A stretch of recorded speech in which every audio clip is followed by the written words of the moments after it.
Swiggy, Zomato என இணையதள உணவு விநியோக நிறுவனங்கள் பெருகிவிட்டனர். நாம் சாதாரணமாக சாலையில் சென்றாலே ஸ்விக்கி, ஜொமேட்டோ டி-ஷர்ட் அணிந்தவாறு பைக்கில் பறந்து சென்று உணவு செய்யும் குறைந்தது 10 பேரையாவது பார்த்திருப்போம். அந்த அளவுக்கு இன்றைக்கு இணையதள வியாபாரம் அதிகரித்து விட்டது.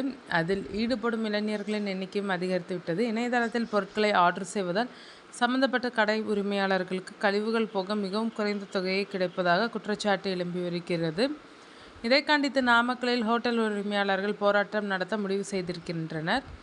அந்த வகையில் தங்களுக்கான கமிஷன் முறையாக கிடைக்காததால் வரும் ஜூலை 1ஆம் தேதி முதல் ஆன்லைன் உணவு விநியோக நிறுவனங்களுக்கு உணவுப் பொருட்களை விநியோகிக்க மாட்டோம் என நாமக்கல் நகர மற்றும் தாலுகா ஹோட்டல் உரிமையாளர் சங்கத்தினர் அதிரடியாக அறிவித்திருக்கின்றனர்.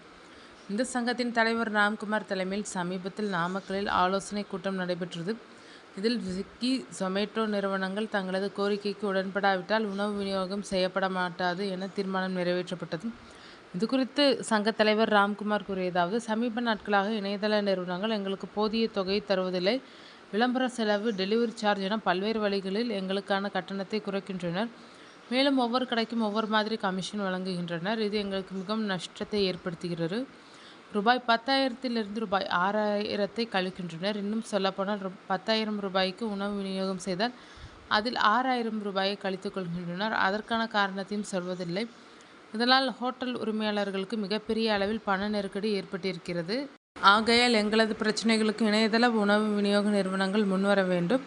வரும் 30ஆம் தேதிக்குள் எங்களை சந்தித்து அவர்கள் ஆலோசனை நடத்த வேண்டும். எங்களது கோரிக்கைகளுக்கு செவிசாய்க்க மறுத்தால் ஜூலை 1ஆம் தேதி முதல் ஸ்விக்கி, ஜொமேட்டோ நிறுவனங்களுக்கு உணவுப் பொருட்களை வழங்க மாட்டோம்.